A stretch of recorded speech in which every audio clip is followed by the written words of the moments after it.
Bajo el término lapsus del comportamiento gráfico nos referimos a aquellas modificaciones o variaciones significativas en lo que es la conducta gráfica del evaluado cuando está realizando su dibujo. Estos lapsus del comportamiento gráfico los podemos asociar desde una mirada psicoanalítica con los actos fallidos, tal como los piensa Freud en su psicopatología de la vida cotidiana. Tenemos como actos fallidos los lapsus del lenguaje o lapsus lingüe. En grafología emocional se trabajan también los lapsus calami, que tienen que ver con los lapsus al escribir, donde una palabra se escribe de una manera diferente, variando en su forma, en su tamaño, en su dirección, lo cual también tiene que ver con un acto fallido. Acto fallido que implica un conflicto de intereses, de motivaciones o de deseos entre aspectos de contenido inconsciente con aspectos o valoraciones que el sujeto conscientemente realiza sobre algo. En este caso, lo significativo, por supuesto, siempre hay una graduación de mayor o menor significación en función de lo que se modifica.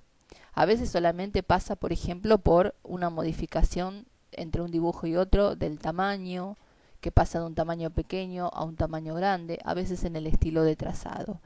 En este caso, lo que podemos observar a simple vista muy significativamente es una alteración de la secuencia.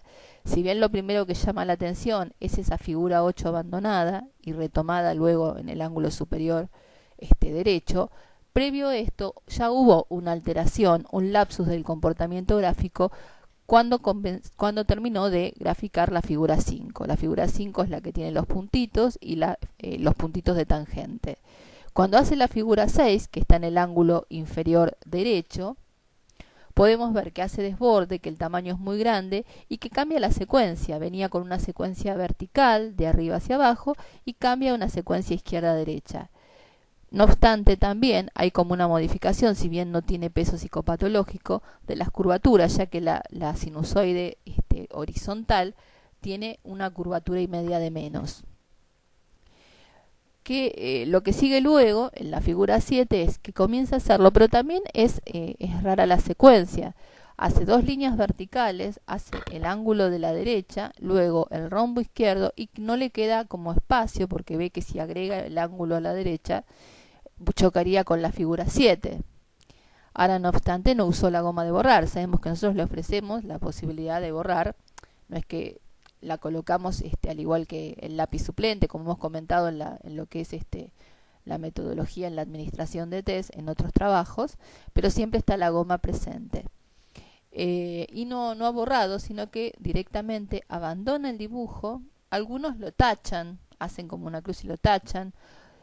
Podía haber cambiado la hoja. Recordemos también que en el Bender le damos 2 hojas al evaluado, por lo cual tiene 4 carillas disponibles. Y va hacia arriba. Ya cuando hace la primera figura 8 y la deja, está haciendo una secuencia también, otra alteración de la secuencia, de abajo hacia arriba. Esto lo mantiene luego porque podía haber cambiado de hoja y sin embargo sigue hacia arriba, como perdiendo la capacidad de organizarse en ese espacio, como haciéndola, ejecutándola donde le fuera posible. Obviamente nunca interpretamos un signo aislado, sino que es todo el conjunto de la batería. Lo que este indicador marca justamente es algún aspecto conflictivo. También pensemos que el Bender tiene una doble tensión. Por un lado, una tensión visomotora entre lo que se percibe y lo que se puede copiar, por lo cual la motricidad de ese momento, la tensión muscular de ese momento también influye. Por supuesto, también sumamos otros elementos. Este es un protocolo en donde hay también mucha dependencia al margen izquierdo. También hay muchos espacios comprimidos que se invaden entre sí, por ejemplo, entre la figura 4 y la 5.